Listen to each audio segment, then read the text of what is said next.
All right, everyone. Welcome to the 30-Day Redemption. I am your host, Rafaela, and today we are on the fifth day of the Mind segment for our 30-Day Redemption. And for those of you who are new, welcome. For those of you that are returning from last April, welcome back. Today we're going to be talking about creating a new future when things look impossible. Um, we're going to go ahead and get started and see here. So I want to just go over a quick disclaimer here with you. So the opinions expressed in this presentation are those of the presenter. They do not purport to reflect the opinions or views of 30-Day Redemption or its member, officers, staff, partners, or advertisers. So creating a new future when things look impossible. So in 2019, we saw our 2020 as our year, as like any other year. We look forward to what's ahead. We begin to create new ideas, and we look at the coming year as that reset button. Is the year that we're going to make things happen, and we just know for sure, we have the instinct that 2020 is going to be our year or any other year.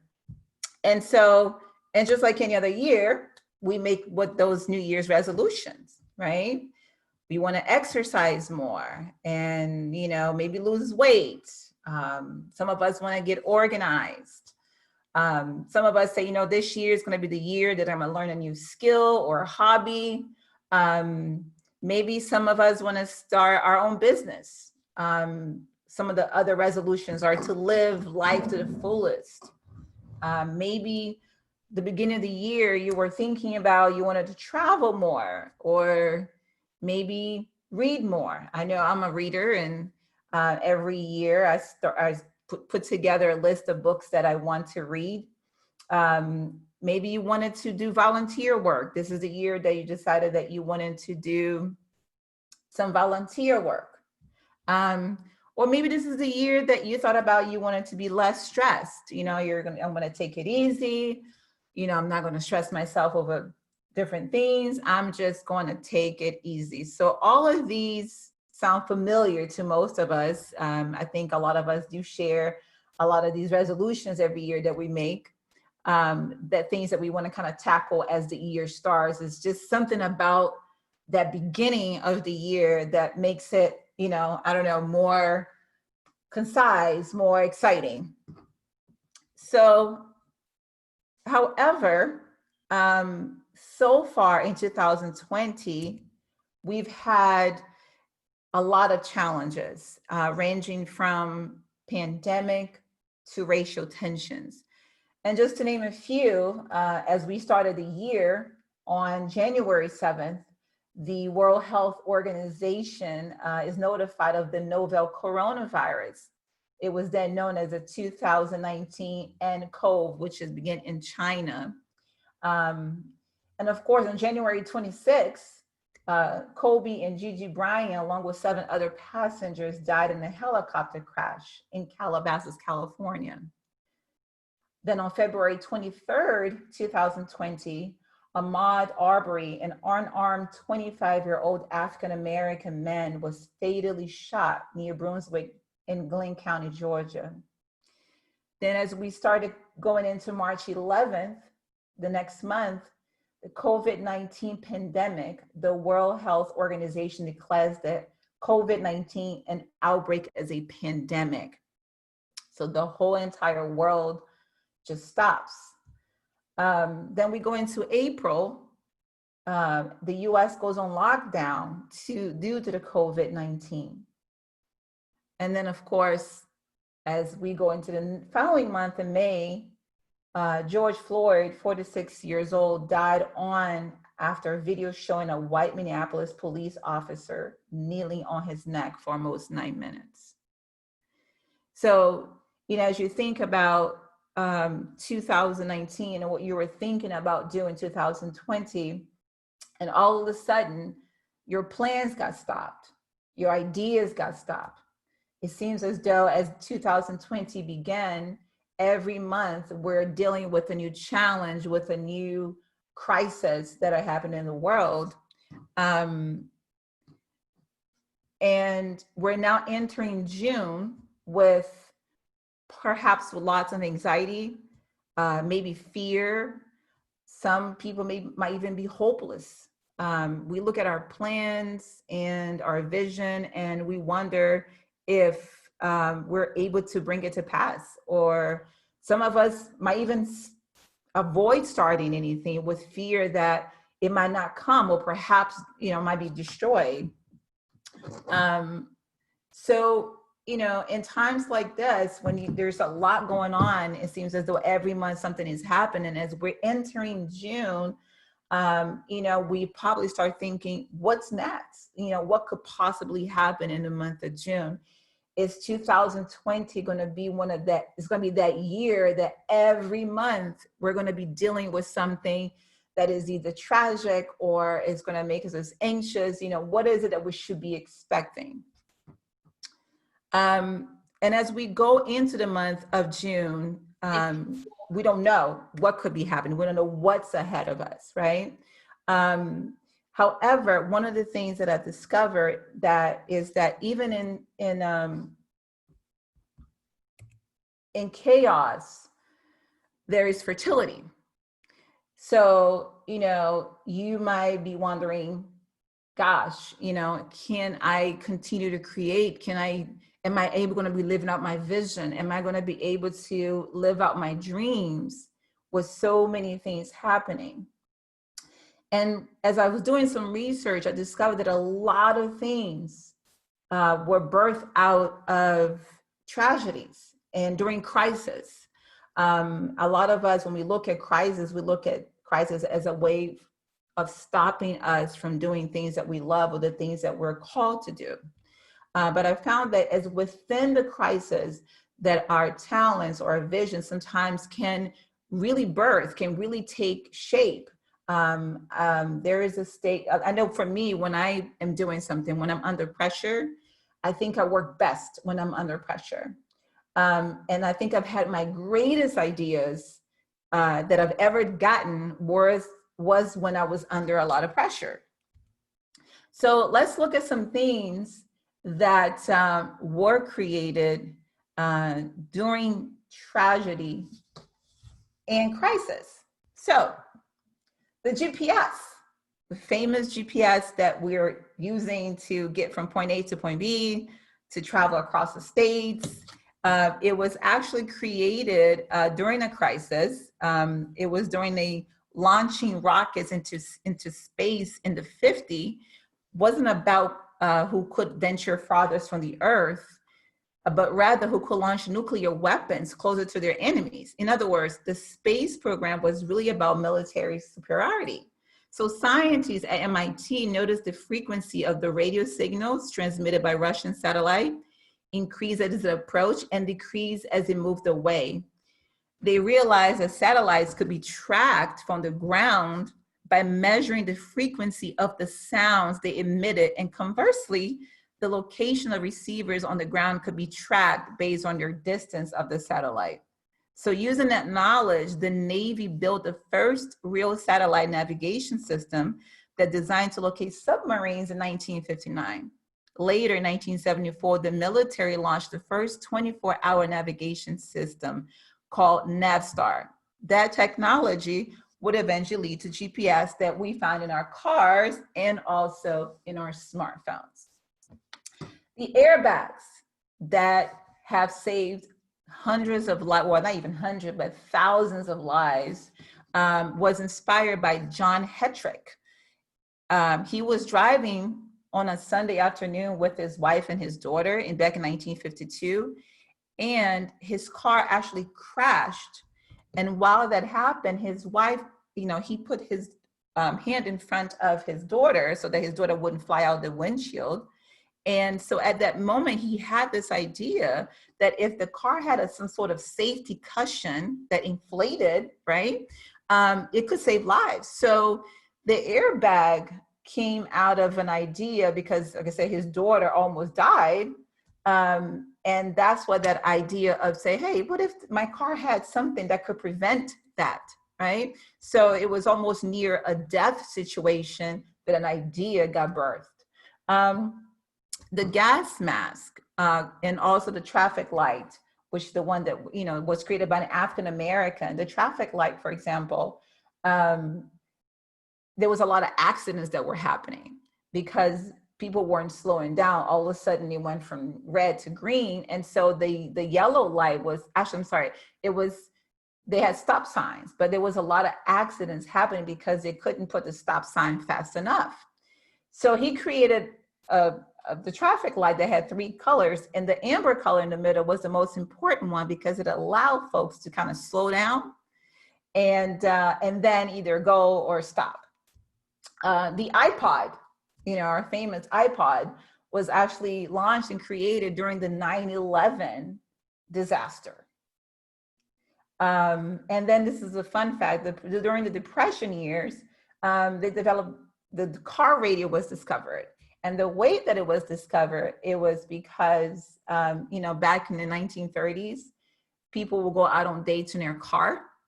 And so they thought, it would be kind of nice, while you're out on a date, to actually listen to some music. Hence the car radio was born in 1930. The chocolate chip cookie was birthed in 1933 during the Depression year, and we still enjoy it to this very, very day. And I look at Facebook now as, we're dealing with this pandemic. I see a lot of people cooking, a lot of people creating new dishes. I see people that were not vegan going vegan. People are really getting creative during this time with their food, right? I see people that are now cooking as a way of making money. So, you never know what it is that what your talent can take you in the midst of this crisis. And another thing that was kind of cool that I found during the Depression years, the Monopoly game, and I love Monopoly, was also birthed during the Depression years. And we're still enjoying this game to this day, not only on the board, but now you can actually play Monopoly on your phone. I mean, who would have thought during the Depression years, you created a game that is living up to this day, even digitally? Who would have thought of that? So you never know what your ideas, what your talents, what your vision, what you can actually do during the midst of crisis, what can birth out of that, that will live, who knows, for a lifetime. So times like this can provide a powerful stimulus for entrepreneurship. Back in 1989, some of the fastest growing private companies in the US were started between 1981 and 1983. This is while the US was hit by 2 recessions. In fact, many even credit their bold business ventures due to the loss of employment and a fear of not finding jobs. So it is times like this, when problems occur, that solutions can arise. Hence why this is one of the best times for you to be inventing, for you to create new ideas, or for you to even take those ideas that are inside of you and bring them to life. Because the world needs what you have to offer. All of us are unique in our different ways. We have different talents. Some of us might have similar talents, but it's not the same because we're all different. So how do you do that? How do you tap into that vision, into that idea that you wanted to have, or that you have, when you open social media or you turn on the TV or look at a news outlet and all we see is crisis?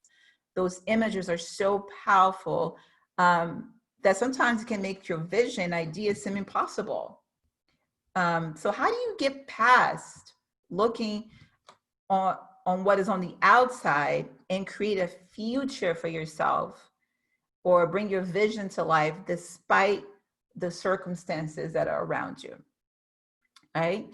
So one of the first things that we must do in order for us to begin to birth or bring that idea to life, we got to face a few truths.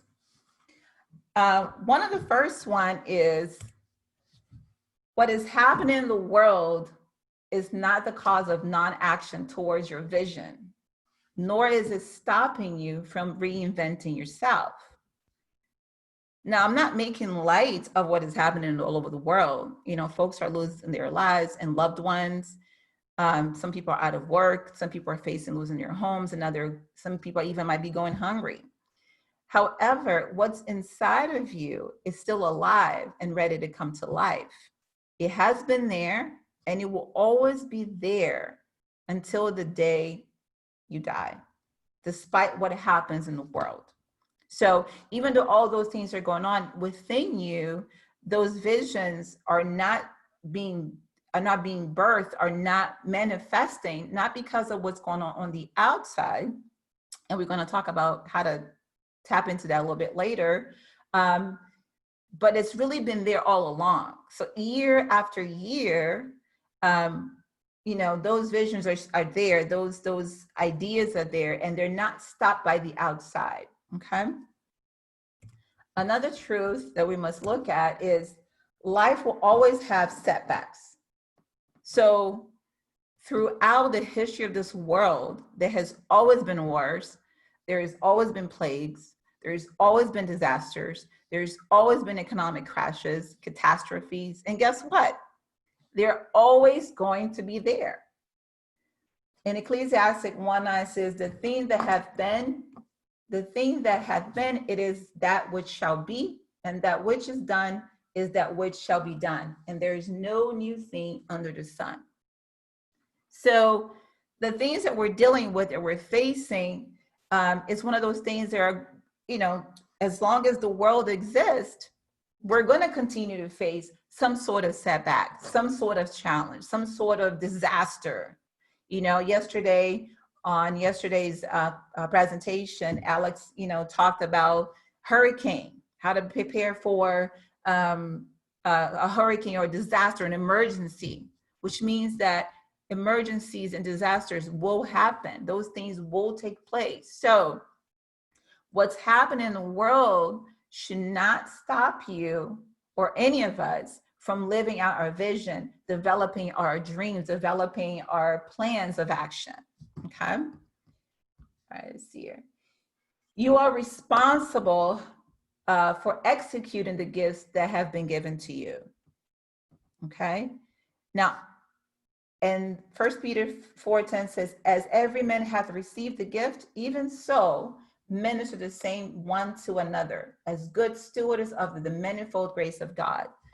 So, you know, in the times like this that we're living, a lot of the things that are inside of you, like, for example, a lot of people here are teachers. A lot of people have certain skill sets that can help people in disasters.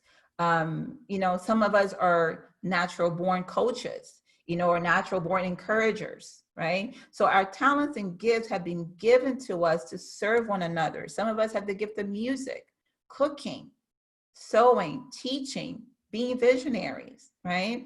So if you, let's say, for example, you have the gift of cooking and you cook for your family, and you love cooking, you enjoy it, it's the thing that you, when you wake up every morning, is your thing.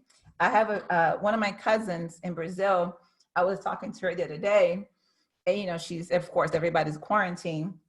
And I asked her, I said, so, because she's a busybody, you know, she owns a flower shop and she's always on the go. And so, you know, like when you see her, she's moving really fast. So I asked her, I said, so what you been up to?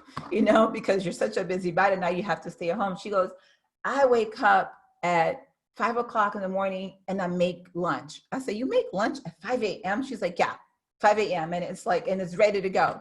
And she loves to cook. She's spending the whole day cooking. So, you know, as I thought about that, I'm like, wow, you know, here she owns a flower shop, is what she's done all her life, but now she's spending most of her day cooking, which is something she loved, but she never maybe thought as an idea to, you know, to execute. as a way of helping others in this time as well. People maybe some elderly people don't have anybody to cook for them. Maybe you can start a business by making food delivery.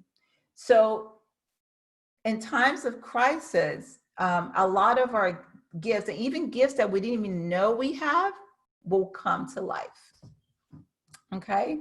Now, in order to do that, you might be saying, but I get it. I know I have my vision. I have ideas, I'm dealing with a lot, how do I stop the noise? How do I begin to develop my idea when all these things are going on in the world, when every day is either the news or someone sharing, someone calling and telling you what's going on, someone sending you information on Messenger and saying, oh, look what's happening on this city, look what's happening over here. How do we stop that noise and tap into the vision that has been given to us to execute regardless of what's happening on the outside? How do we hit that reset button? How do we go back to zero and start to go in and tap into that space where a vision lies? Okay. For us to do that, we must first find out what's going on in our minds. Okay. Now, the mind consists of 3 layers. Okay. One of them is called the outer layer. And this is where the outside voices live. I call it a traffic jam and congested streets, kind of like New York. When you think about New York, there's people walking everywhere, people talking, cars and trains, and there's a lot going on, right? So the outer layer of your mind is where all the noise lives. Now, what does that noise look like? It looks like the news. It looks like, what you hear on TV. It looks like people telling you, hey, I see Jabrita there. Hey, Jabrita, this idea of your book, that's not going to work. It's not going to happen, or it could be, people talking about who you are. It could be so many different things, and it's all going on at the same time. And not to mention, those noises are also your voices. The voices that you're telling yourself that you're not good enough, or I don't think it's a good idea, this is not the time to do that, or I don't have enough money, or this, all this that's going on, and all of this is going on in the outer layers. The crazy thing about the outer layer of our minds is that we make most of our decisions based on what's happening there. So, let's say you ask your mother, hey, I want to start this new venture. And you're like, are you crazy? Are you kidding me? That's not a good idea. And you listen to it. Or the news might say, don't go outside because, we're going to have a storm. So most of our decisions that we make, we're making based on the outer layer of the noise, either through what people are telling us, or we're telling ourselves, or we're basing our decisions from that space. Okay. Now, the middle layer, this is where our past experiences live. This is where our failures, our setbacks, everything that ever happened to us, good or bad in our lives, lives here. And what separates the middle and out of layer is a line called doubt. And we're going to, go over it a little bit more as well. Okay. So the middle layer of your mind, this is where all your past experiences live. So your failures, the things that you did that were good, the things that you did that were bad, all of it lives right there. Now, a lot of us sometimes will get to that space in our minds, but because depending on what is going on there, we run right back to the outer layer of our minds, and we'll go over that in just a second too. Now, what separates us from, and I'll go over that. So let's talk about the core, and then there's the core. Okay, the core is the place where you find your truest form of self. This is where your ideas live, your gifts, your desires, your primitive nature. All what separates the middle layer from the core is your fear. Now, a lot of us from time to time will take a glimpse into the core. We don't necessarily actually go there. Some of us do. Some of us get to the place that we can get there. And I'm going to show you how to actually get there. But a lot of us, because we're living in an out of layer, we're looking at the core as something so far away. Like, I just cannot, it's impossible for me to really, truly achieve those things. It's like, it's a far away, almost like a mirage in our lives, right? So today we're gonna go over really quickly on how to move from the out of layer, how to shut the noise, how to get to our past experiences and get to the core of true self so that we can bring our vision to life. Okay. All right. So the outer layer, as I mentioned before, so imagine the outer layer, you being in the middle, and there's a circle of people around you, and they're all saying different things. It could be your voices, it could be other people's voices. I mentioned.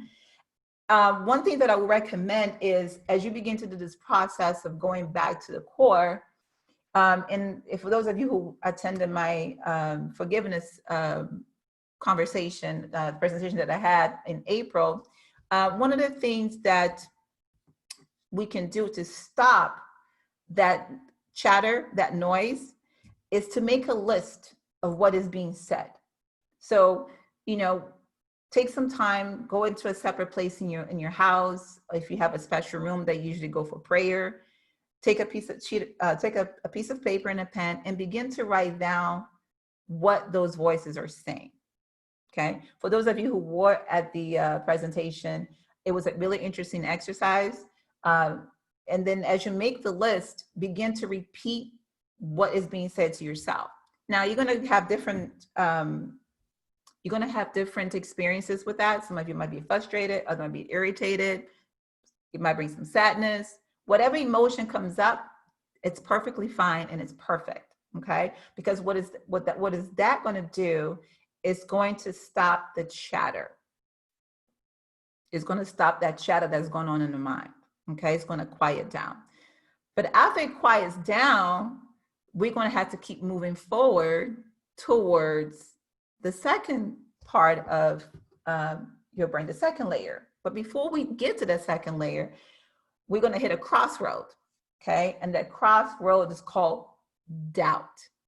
Now, a lot of people will stop here, because they're going to say, you know what, I don't know if I want to, I don't know, they're going to have, I don't know if I really want to do it. I don't think I'm ready to cross that line. I'm not ready to really tap into that, but I'm just not ready, so you're going to have those doubts.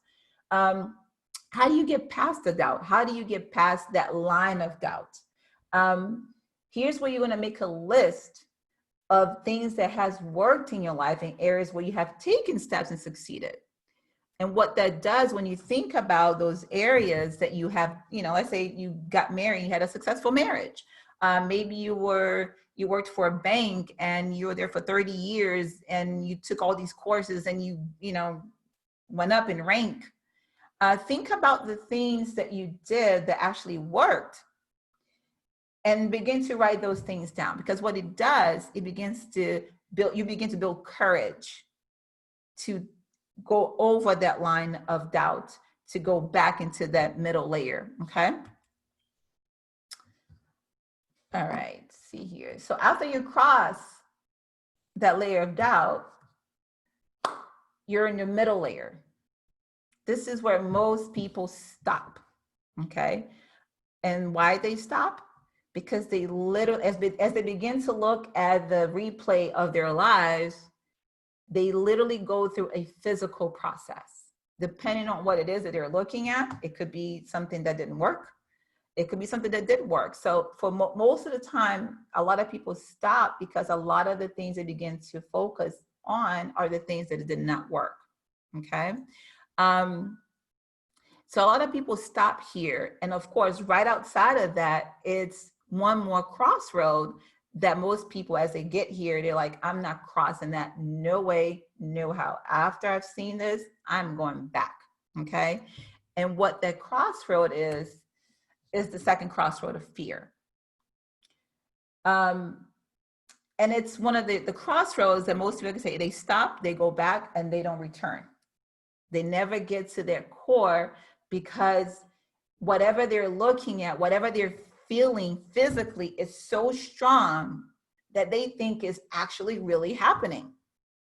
And it's not, right? So one of the exercises, as you get to that crossroad of fear, as you look at the things that in that middle layer, begin to write down what you're feeling as you're looking at them, and write it down as if you're describing it to a doctor. So if the doctor was asking you, hey, what are you feeling? What's going on in your body? Well, it hurts right here. Oh, my heart is beating fast. I feel this little, begin to describe to yourself. So let's say you're looking at something in your life, and all of a sudden your heart beats fast and your throats get dry, right?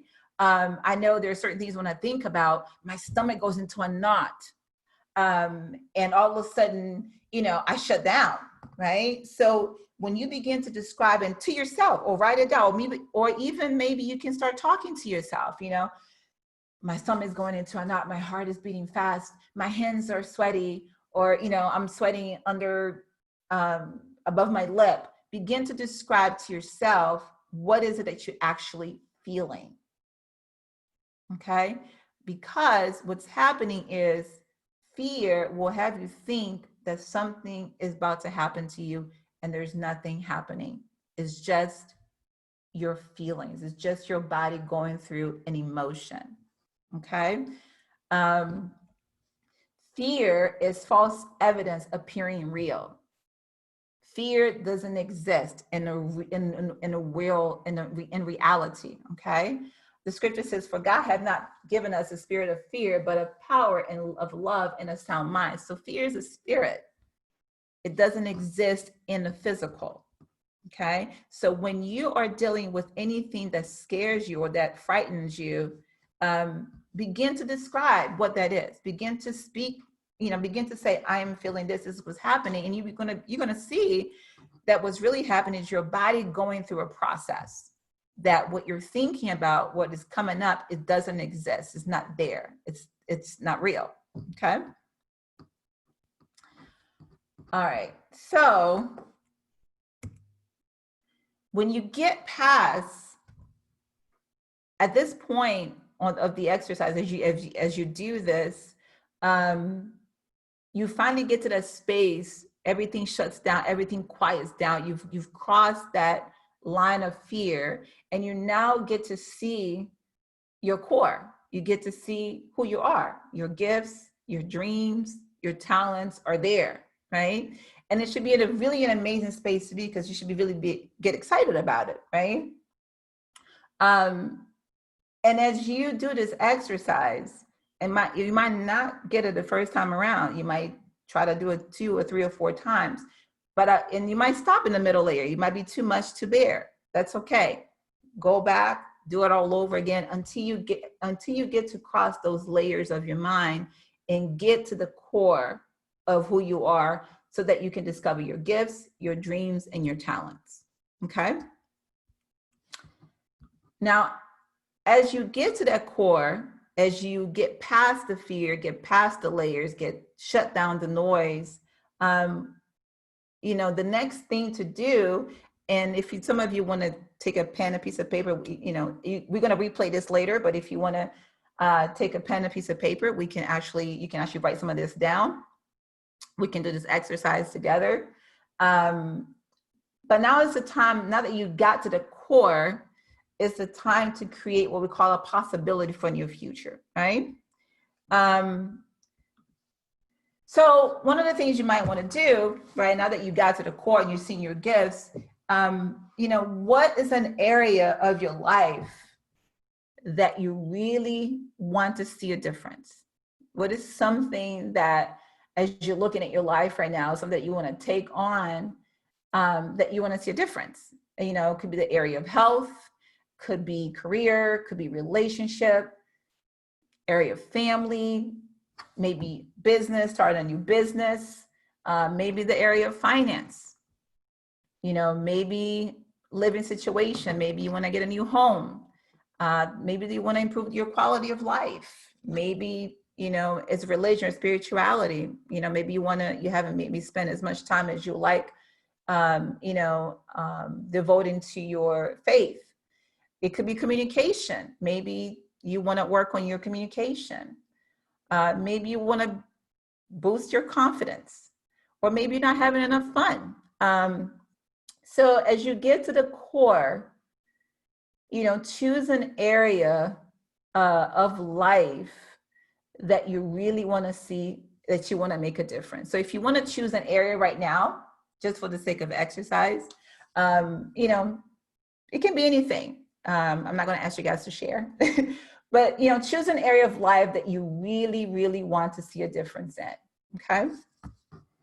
The second thing you want to do is, as you look at that area of life, think about what you have been doing or not doing in that area. So for example, right, let's say if I picked health, or maybe losing weight is my go-to, is the area that I want to work on. So, I've been going to the gym, but I'm not eating properly, right? Or I have a savings account, but have not created a spending budget, right? Or I bought a domain name for my idea, but I haven't done any research on the field, okay? So, think about what you've been doing and not doing in those areas, and write it down. This is a time you be honest with yourself. The time that you're saying, now I'm at the core, I got my gifts in front of me, I picked this area that I want to work on, and let me think about what it is that I've been doing and not doing in that area, because now it's time for us to take action, right? All right. And as you look into what you've been doing, not doing, because of it, think about what you already have and don't have. So, because I've been going to the gym, but I haven't been eating healthy, I might have a built body, but I'm not necessarily in good health because I've been eating poorly, right? I have that savings account, money is going in there, but I don't see any increase, not going anywhere, right? I bought a domain name of my idea, but I still don't have a business, right? So think about, as the things that you're doing and not doing, out of that, what you have and don't have, okay? Now, as you write that down, as you think about that, as you look at that, how do you feel about it? What feelings come up for you? You feel frustrated. Maybe you could be upset. Like, gosh, I'm doing all this work, but I still haven't gotten here, gotten there. Maybe you feel hopeless. Maybe you say, you know what? I've tried this too many times. I'm done, right? Or maybe you just don't care. Maybe you got to the point where you're like, who cares, right? Or maybe just discouraged. And the interesting thing about this is that although we might feel this way, some of us could be okay with that. We might not like it, but guess what? We have gotten this far in life without it. And some of us will never take action in those areas, because guess what? There are other areas of your life that are working. So you might say, well, I got a good job, I got a family, I'll just leave that business to the side. You know what? I'm not really care about losing weight. My family's always been that way. It's just the way it's going to be. Diabetes runs in my family. This is how it's going to be, right? So, but remember, this is an area of your life that you're passionate about, that you really, and that when you go to bed, when you wake up in the morning, there's that nagging voice that says, hey, when you're going to do something about this dream, this vision, right? So, but how do we get there? How do we get to, you might have all these things, what could you possibly do? Like, you try so many different things, but you haven't been able to be successful. normally what happens is in life, it's not that we've done something wrong, but it could be something that might be missing. That could make a difference, right? So what could be missing if it were present that could make a difference in taking action in that area of your life? Does anybody know who this is? Anybody know? Michael Jordan. All right, that's Jordan, right? Who doesn't know who Michael Jordan is, right? So here's a fun fact about Michael Jordan. So Michael Jordan, when he was drafted to the NBA for, to play for the Chicago Bulls, he was deemed as one of the best, right? I mean, the dude could, as you can see, he could fly, to a net. I think he's the first one to ever be able to do that. So, Michael Jordan, every game he played, he was MVP. Like everybody would stop to see Mike, to see Mike fly, right? But the interesting thing, even though Michael Jordan was scoring so many points, he was hitting those nets, he was MVP, the Chicago Bulls weren't winning any games, period. How could you have the best player in the world and not win a championship? I'm sorry, not games, but championships.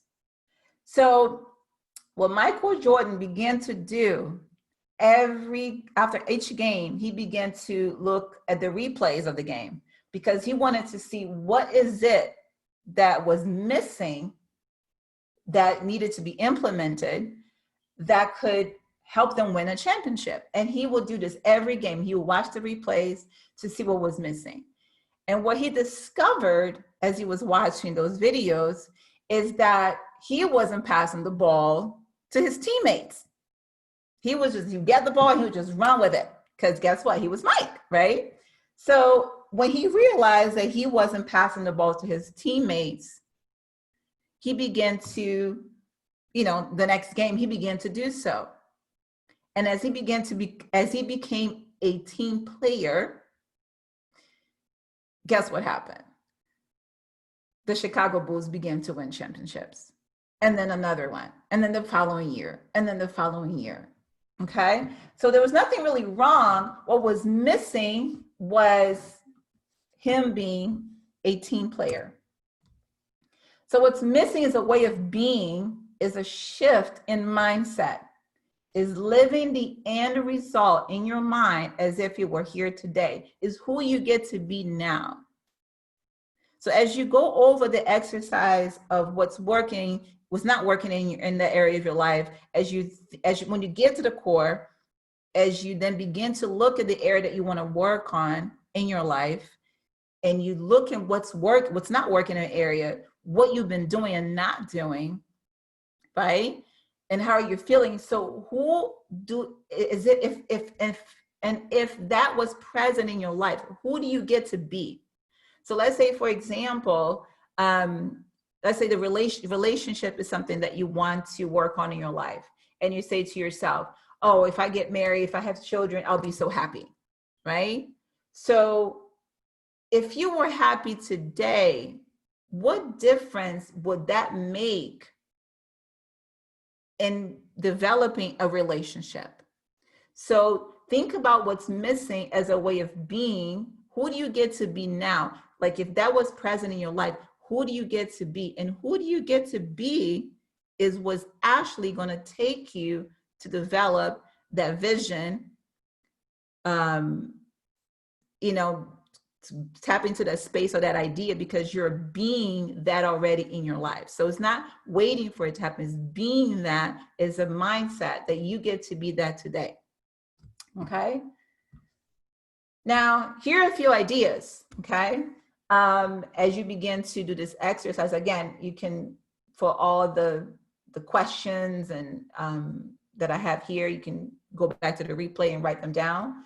But a few ideas. Write down your vision and share with someone you trust. And I got this from Habakkuk 2, chapter 2, 2-3. And the Lord answered me and said, write the vision and make it plain upon tables, that he that may run that readeth. For the vision is yet for an appointed time, but at the end it shall speak and not lie.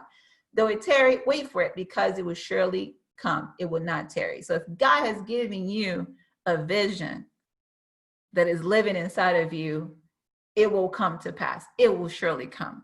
Okay. Create a vision board. After you write down your vision, maybe you want to put a vision board together. Some of us I'm a visual person, so I like to kind of see the scene in my mind, right? Create a vision board. That is helpful. Then put together a plan of action. Okay.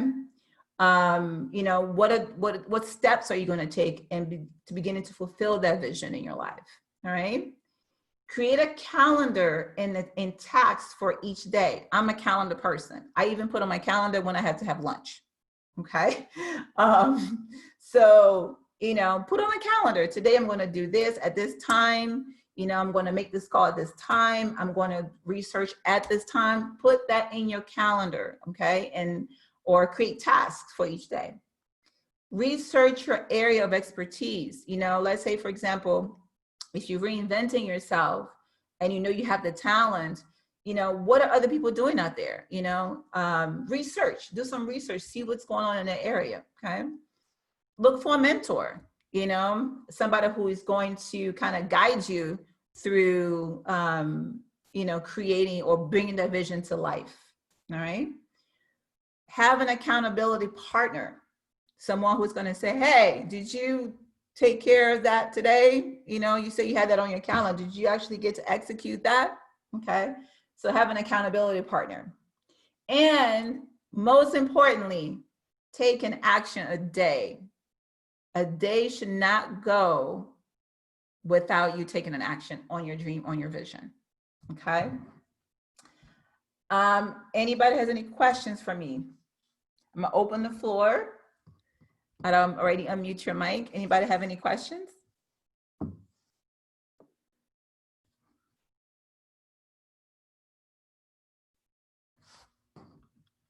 No questions? If you do, you can unmute your mic.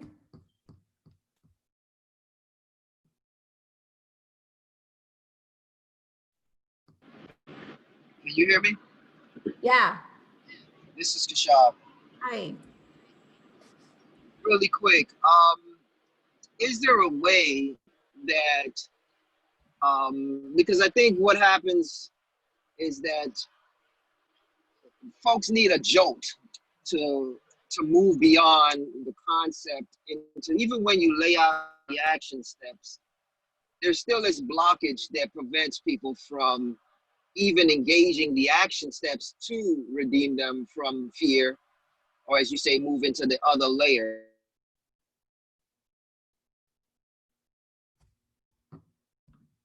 I think I lost you. Are you still there? What can them into action from the outside, even amongst us that are on the call? What can we do to make sure that people take action? Because one of my theories is that people are so accustomed to being instructed that they actually need to be instructed to take action. Is that what we need to do? So that's where when you're at the out of layer and you're going towards the middle layer, okay? And I know I went kind of fast because of time. This is where I say you have to keep repeating yourselves, because people cannot get you past what's going on in your mind. They just can't. Like when it comes to going within, you have to take those steps, even if it is every single day, even if you have to repeat it, because only you know what's going on there.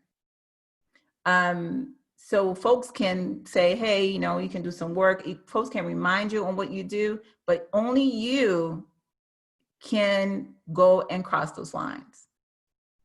So you might want to maybe get somebody who holds you accountable for doing the exercise, but only you can actually go back into those layers and go back to the core. So the reason to look at the experiences that were good, because what it does, it eases the ones that are not. So you begin to have a little bit of encouragement. So if you look at things, so sometimes when I think, I look at, back at things that I've done, and I begin to have conversations about things that I've done in my life, and I'm like, wow, I got to do this. Wow, and I begin to go over those experiences. It motivates me to, continue to move. But only you can go back into that space in your mind and cross those lines. If that answered your question.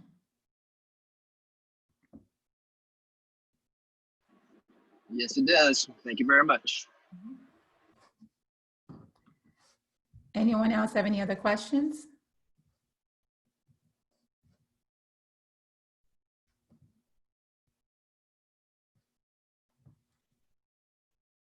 You guys are so quiet. Anything that you need to explain it that you didn't really understand, or you want me to go back and kind of go over it? I think it would be good if people could just give feedback, even if they don't have a question, just give feedback so that it can be understood if you get it, or if maybe it was too fast or too slow, or just give some feedback so that we can know if this is really registering or if any adjustments need to be made so that it can be better, or if it's just on point. But, jump in and say something. Greetings. Well, oh, go ahead. I'll wait. I think that the presentation was very well put together. For me personally, I think that all these things are things that I'm learning, and I'm trying to implement, and I understand them, and I'm just trying to implement them as they're being presented. But I do think it was a great presentation, and for those who haven't been exposed to this type of thought or have these type of resources available to them, it could definitely make a difference. But I appreciate it. Thank you. Rafaela, could you go back to that slide with the explanation, the layers with the core? That right there, I think was really insightful. Mm-hmm. Caught my attention. Yes, that one. Mm-hmm. The outer layer and the doubt and the fear. Mm-hmm. I don't know. That was just that was a very good point, and it's something I think is a picture to remind myself, when those doubts coming in, is like, oh, hey, you're in this layer, jump back out, or that kind of stuff. But that right there, that explanation was really insightful. I never thought about it like that. Yeah. The And that's visual a real thing. That's exactly what's happening in our brains. So thank you for that point. Absolutely.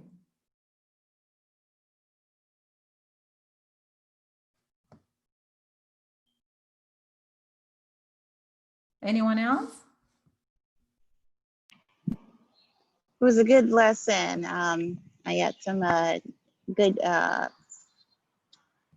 points. The layers, just like the sister said, that helped because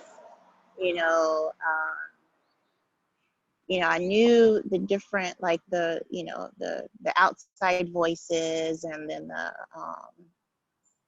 middle layer and the true self, but I wasn't sure where the fear and doubt lied at the crossroads. And that gave a really good illustration to help make a list and work through it. I really like the one that says to make a list of the experiences that have worked in your life.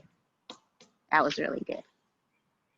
Cool. Awesome. Yeah. And the thing about the middle layer is that is all of our experiences. And I think a lot of people sometimes, in order to get to the core, they just keep their eyes on those good experiences. Is what fuels them to keep pushing forward. And that is why that middle layer is so important. some people sometimes get stuck there. You know, they look at their past experiences and they look at the bad and they says, I'm not going any further than that, because fear is the next thing they have to cross. And a lot of people don't want to, you know, because it's a physical thing. They really think something is going to happen in their mind. They really think something is actually going to take place, and it's not. So yeah. Anyone else? Can we have a role play example of how fear plays out with those layers of the brain in someone who has been in a bad relationship, and how they can use that not just for creating a new future in business, but how they can create a new future in a relationship?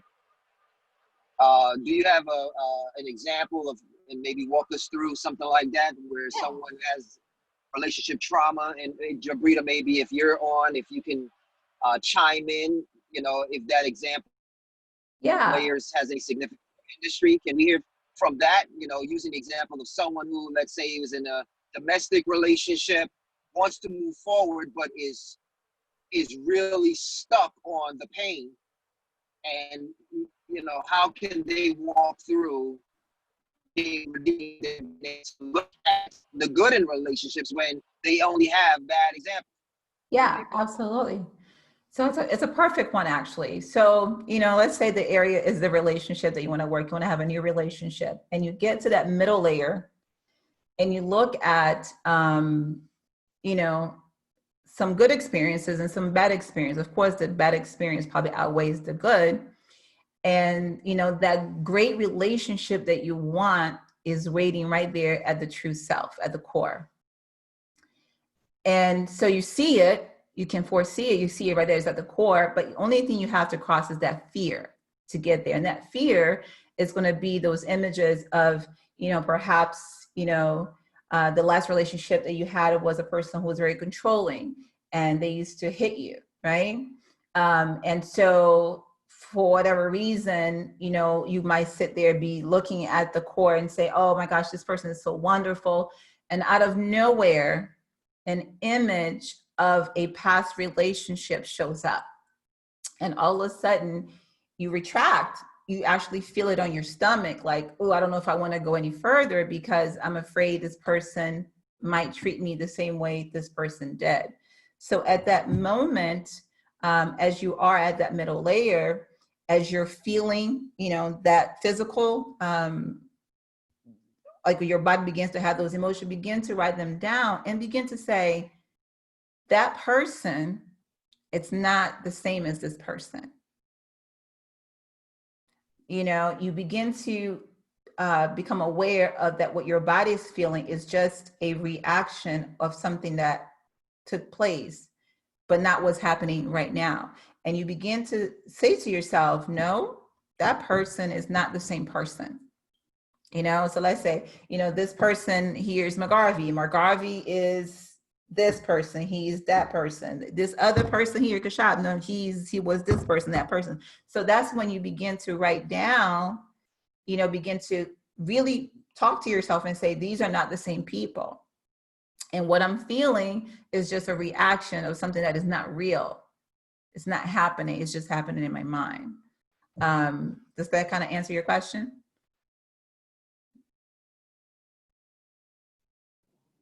Well, that was helpful for me. Thank you. Okay. Yeah, I just wanted the example. Yeah, just relate. Someone can connect with it and see how to make it a practical thing. So, but yes, thank you. And I think maybe we can go further into that as we go into the future with some of the 30-day redemption or any of our workshops. I think people really need to work through these type of things. The other question that I have is role play and how significant role, this is my last question, role play and how significant role play can be in even with seeing a future for yourself. I know you said think it out, but actually acting it out and getting your muscle memory involved, can that also be a great exercise in helping? Oh, absolutely. Actually, you know, this particular layer system is actually done through an exercise. It can be done by yourself. It's helpful when you do it by yourself, but but it's also, this is a whole entire day of exercise. How to actually get to the core true self.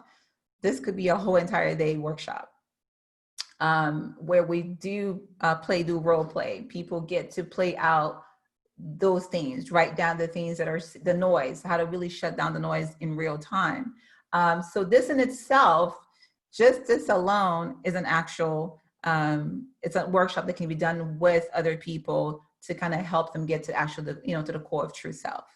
I gave it because I wanted people to have something that they can kind of, have to, how do I get there? How do I clear that noise? But this in itself, just by itself, it's a whole entire conversation. Wonderful. Thank you very much. Great presentation. All right. So I'm going to go ahead and just put the last slide. And again, it is something that we can actually do as a workshop. Get to the, let's see here.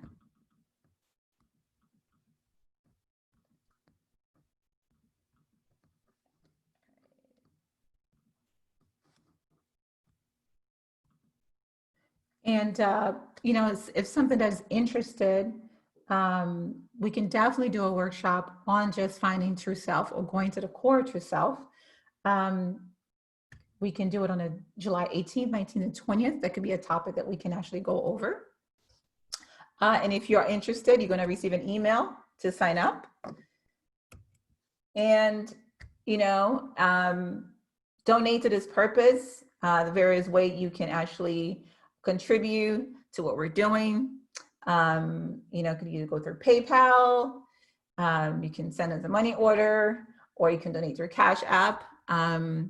We definitely do appreciate you guys showing up every day. Share our page with your friends and your family. Get them to sign up. Tomorrow we'll be back with day 6 of 30-day redemption. And I'll see you guys tomorrow. Thank you. Awesome. Thank Awesome. you. Take care. Thank you.